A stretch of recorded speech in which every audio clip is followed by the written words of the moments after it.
Em tempos de seca, o equipamento pode fazer muita diferença na agricultura. Os repórteres Fabíola de Paula e Fernando Estevam mostram agora como o irrigâmetro controla a quantidade de água usada na irrigação.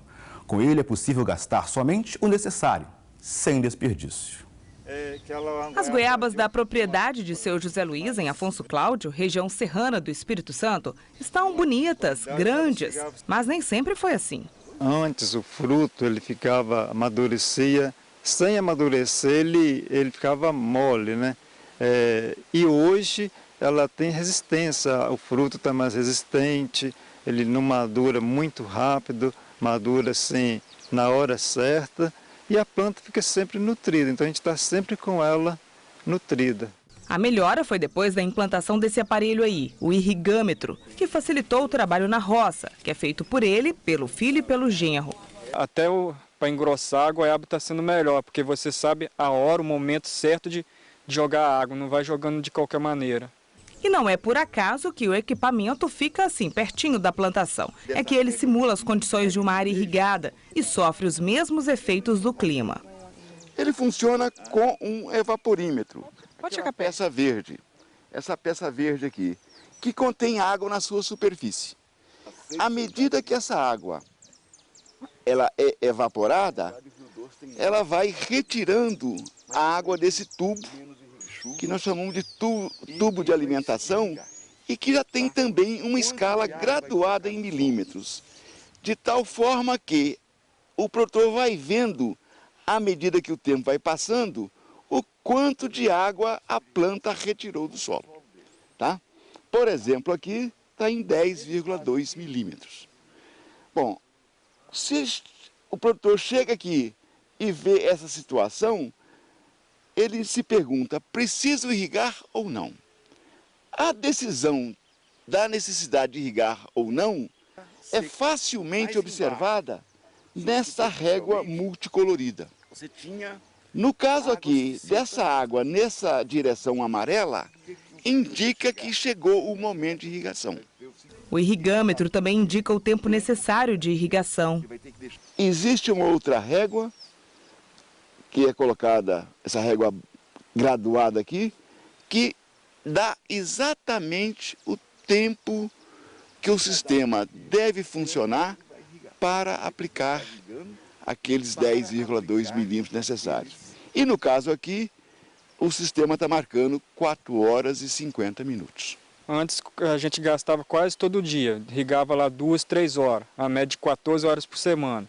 Agora a gente está molhando 2 vezes por semana, a média de 10, 12 horas. Ele está ajudando por causa também na economia de energia, o tempo que você não precisa ficar no meio da plantação.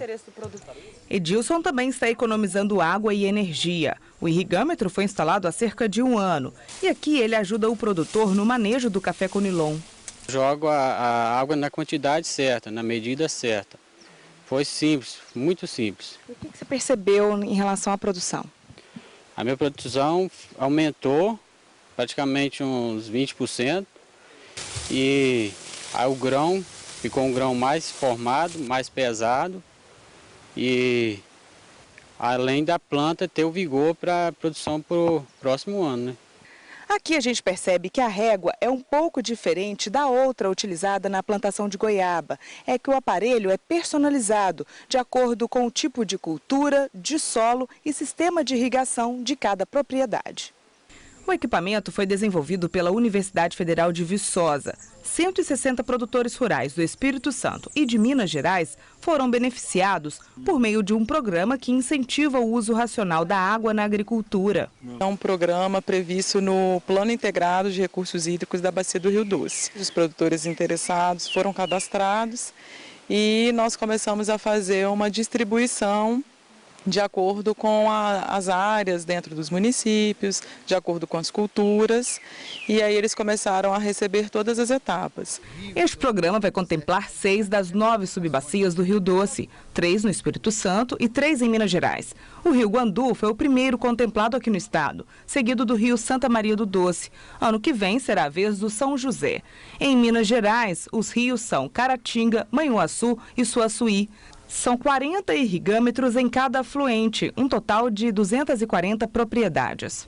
Seu Gilberto se interessou e vai receber. Aqui são 8.500 pés de café conilon, que por enquanto são irrigados quando ele acha que está na hora.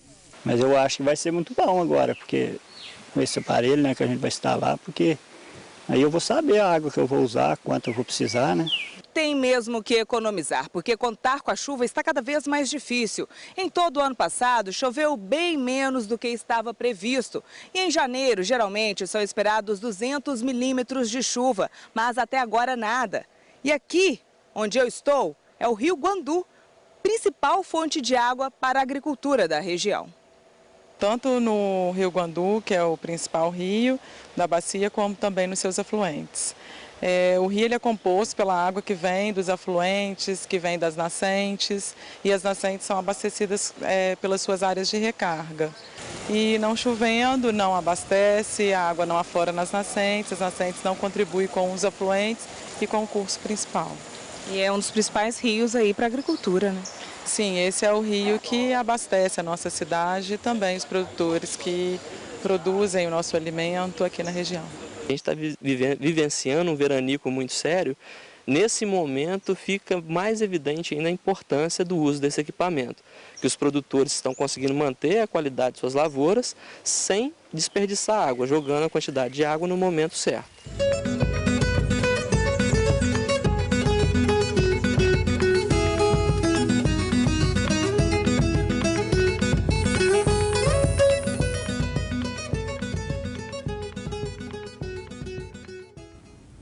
Ao contrário desse bom exemplo que vimos aí, tem gente estocando água de forma errada. Em janeiro, aumentou o número de poços e barragens irregulares na região noroeste aqui do estado. Só em janeiro foram registrados 13 crimes ambientais relacionados ao uso da água na região noroeste aqui do Espírito Santo. No interior de Colatina, essa represa era ampliada, mas a obra não tinha licença. A barragem se enquadra nesse rol de atividades potencialmente poluidoras e, consequentemente, obrigatoriamente o proprietário rural vai ter que buscar licença para poder iniciar ou ampliar a atividade. Ali perto, mais uma irregularidade. Um reservatório foi construído ao lado de um córrego, em uma área de preservação ambiental. É uma intervenção feita em área de preservação permanente, com o intuito de aflorar o lençol freático, para a qual não há nem autorização, não se pode nem fazer essa intervenção em área de preservação permanente. Em janeiro, a Polícia Ambiental também flagrou a construção de poços e barragens irregulares em Marilândia, no interior de Colatina e no município de Pancas. Antes de fazer qualquer escavação, é necessário procurar o Instituto de Defesa Agropecuária e Florestal, o IDAF. A gente tem que construir mais barragens para ter mais água e assim viabilizar a agricultura e o consumo humano, etc. Porém, não pode abrir mão da segurança e da parte ambiental dessas estruturas. Hoje se utiliza a água sem muito critério. Nós precisamos rediscutir isso para poder fazer com que a produção ela ocorra na medida que ela precisa ocorrer, mas também que não seja degradado o meio ambiente como vem acontecendo hoje. Fica então a orientação: para construir barragens, tem que procurar o IDAF. É importante, claro, fazer tudo sempre de acordo com a lei.